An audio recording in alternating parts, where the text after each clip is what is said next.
नमस्कार बंधुरा तुम्हारे सबाइके आमादेर चैनल बरण प्रीति ब्लग्से आरो एकबार स्वागत जानाई। एखन बाजे बेला 11:30टार मतो बरण चले गेছে अफिस। आमार छेले एखन स्कूले और आमी तोमादेर साथे शेयर करते चलेछि खूब कम खरचे खूब कम समये कचु पाता बाटार एमन एकटा असाधारण टेस्टी रेसिपि जेटा गरम भातेर साथे खेले तोमादेर आर अन्य किछुई लागबे ना और एर अपूर्व स्वाद सारा जीवन तोमादेर मुखे लेगे थाकबे। এইগুলো হলো দুধমান কচু পাতা আর এগুলো দিয়েই আজকে আমি একটা অসাধারণ টেস্টি রেসিপি বানাবো।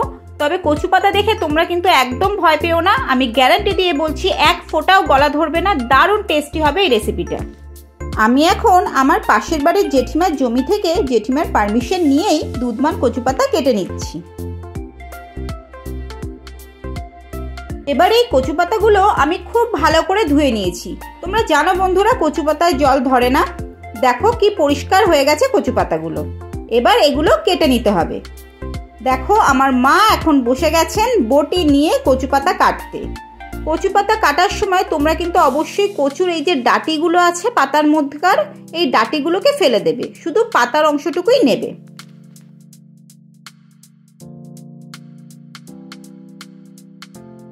ভালো করে যতটা পারবে কুচিয়ে কেটে নেবে কচু পাতাগুলো। আমি কিন্তু আবারও বলছি যে কচু পাতা কাটার সময় ডাটির অংশগুলো ফেলে দেবে, ডাটির অংশগুলো কিন্তু নেবে না। তোমরা লক্ষ্য করো বন্ধুরা, আমার মা কিন্তু কচু পাতার এই ডাটিগুলো বাদ দিয়ে দিচ্ছেন, শুধু পাতার অংশটুকুই কুচিয়ে কেটে নিচ্ছেন। কচু পাতাগুলো সব কুচিয়ে কাটা হয়ে গেছে। এবার এগুলোকে ভালো করে আরো একবার পরিষ্কার জল দিয়ে ধুয়ে নেব। কচু পাতাগুলো ভালো করে ধুয়ে নেওয়ার পর আমি এই কচু পাতার ঝুড়িটাকে ছাদে অথবা যে কোনো জায়গায় রোদ্দুরে থালার উপরে করে কিছুক্ষণের জন্য রেখে দেব। এবার আমি রেডি করে নেব আজকের এই কচু পাতা বাটার রেসিপি করতে আমার যা যা উপকরণ লাগবে সেগুলো। দেখো এখানে আমি 6 থেকে 7টা বড় কাঁচা লঙ্কা নিয়েছি, প্রায় 12 থেকে 13 টুকরো রসুন নিয়েছি, আর নিয়ে নিয়েছি কালো জিরে, হলুদ আর নুন। তবে এই নুন কিন্তু তোমরা অবশ্যই অল্প পরিমাণ মতো স্বাদ অনুযায়ী দেবে। এবার আমি গ্যাস ওভেনটা জ্বালিয়ে নিলাম আর এর উপরে চাপিয়ে দিলাম কড়াই। কড়াইটা একটু গরম হলেই এতে আমি দিয়ে দেব সরষের তেল। হ্যাঁ বন্ধুরা, এই রান্নাটা করার জন্য তোমরা অবশ্যই সরষের তেল ব্যবহার করবে, সাদা তেল নয়। তেল ভালো করে গরম হলে এতে আমি দিয়ে দেব 6-7টা কাঁচা লঙ্কা যেগুলো নিয়েছিলাম, আর তার সাথে 2টো শুকনো লঙ্কা। এতে টেস্টটা খুব ভালো হবে। কাঁচা লঙ্কাগুলো অবশ্যই ফাটিয়ে দেবে বা চিড়ে দেবে, তা না হলে কিন্তু তেলের মধ্যেই ফাটতে শুরু করে দেবে আর চোখে মুখে গিয়ে লাগবে। এবার আমি এর মধ্যে দিয়ে দিলাম কালো জিরে। তোমরা 1/2 টেবিল চামচ মতো কালো জিরে দিয়ে দেবে। এই রান্নাটায় কালো জিরেটা একটু বেশি লাগে, তাতে টেস্টটা খুব ভালো হয়। এবার এর মধ্যে দিয়ে দিলাম ছাড়িয়ে রাখা রসুনের কোয়াগুলো আর দিয়ে দিলাম পরিমাণ মতো লবণ। তোমরা অবশ্যই স্বাদ মতো অল্প লবণ দেবে। এবার এটাকে ভালো করে নাড়াচাড়া করতে হবে। রসুনের কোয়াগুলো আর লঙ্কাগুলো বেশ একটু বাদামি কালারের হয়ে যাবে।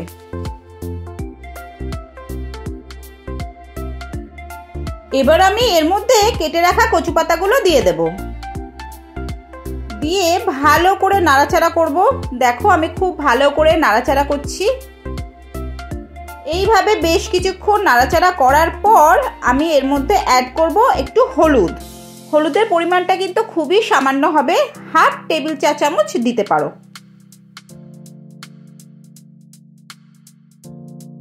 হলুদ অ্যাড করার পর ভালোভাবে নাড়াচাড়া করে আমি এর মধ্যে দিয়ে দেব একটু সামান্য পরিমাণ চিনি।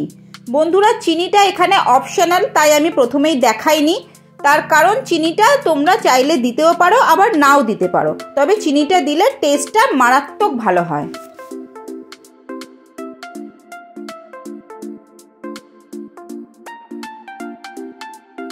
আমার সমস্ত ইনগ্রেডিয়েন্টস অ্যাড করা হয়ে গেছে। এবার আমি এটাকে খুব ভালো করে নাড়াচাড়া করব, যাতে কচু পাতা তো এর রসটা একদম না থাকে কড়াইতেই, যাতে কচু পাতার রসটা পুরোটা টেনে যায়, তাই খুব ভালো করে ভাজা করব। দেখো এটা খুব ভালো করে নাড়াচাড়া করে আমার ভাজা করা হয়ে গেছে, রংটাও একটু বাদামি মতন হয়ে এসছে। এইবার আমি এটাকে একটা মিক্সার গ্রাইন্ডারের জারে তুলে নেব। তুলে মিক্সিতে মিক্স করে নেব। এই ভাজা কচু পাতাটা তোমরা চাইলে শিলেও বেটে নিতে পারো, আবার মিক্সিতেও মিক্স করতে পারো। তবে আমি মিক্সিতেই করে নিচ্ছি, তার কারণ আমার শিলনোড়াটার কাটনি একদম প্লেন হয়ে গেছে, বাটতে খুব অসুবিধা হচ্ছে।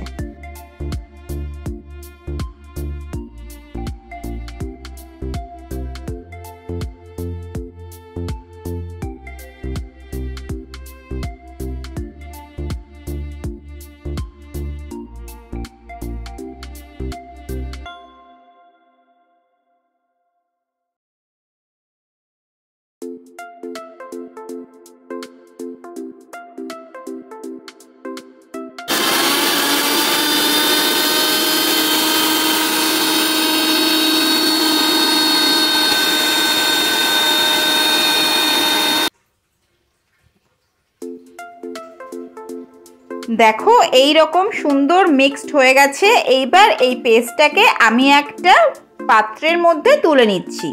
আমার কচু পাতা বাটা রেডি। এবার এই কচু পাতা বাটাটাকে আমি কড়াইতে দিয়ে 1 মিনিটের জন্য একটু নাড়াচাড়া করে নেব, তাহলেই পুরো 100% গ্যারান্টির সঙ্গে এই কচু বাটা খেলে কারোর গলা ধরবে না, কোনো অসুবিধা হবে না, নিশ্চিন্তায় পরম তৃপ্তির সঙ্গে এই বাটা দিয়ে 1 থালা ভাত খেয়ে নেওয়া যাবে। এইবার আমি গরম গরম ভাতের সাথে এই কচু পাতা বাটা দিয়ে আমার মাকে পরিবেশন করলাম। এই হচ্ছে আমার মা, এটা হচ্ছে আমার মায়ের রেসিপি, আমি করলাম। আমি আগে আমার মাকেই পরিবেশন করেছি, মা এখন খেয়ে বলবে এটা কেমন হয়েছে। মা ভাঙো, ভাত ভাঙো, খেয়ে দেখো।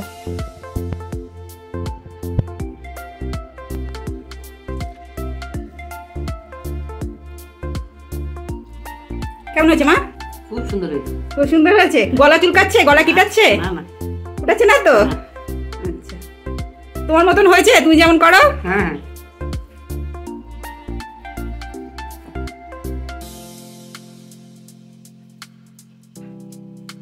দারুণ হয়েছে খেতে, খুব সুন্দর হয়েছে। এবার আমি সকালবেলায় অফিস যাওয়ার আগে গরম ভাতের সাথে বরণকে এই কচু পাতা বাটা পরিবেশন করলাম, দেখি ও কি বলে খেয়ে। এটা কচু পাতা বাটা, মাংস ফেল।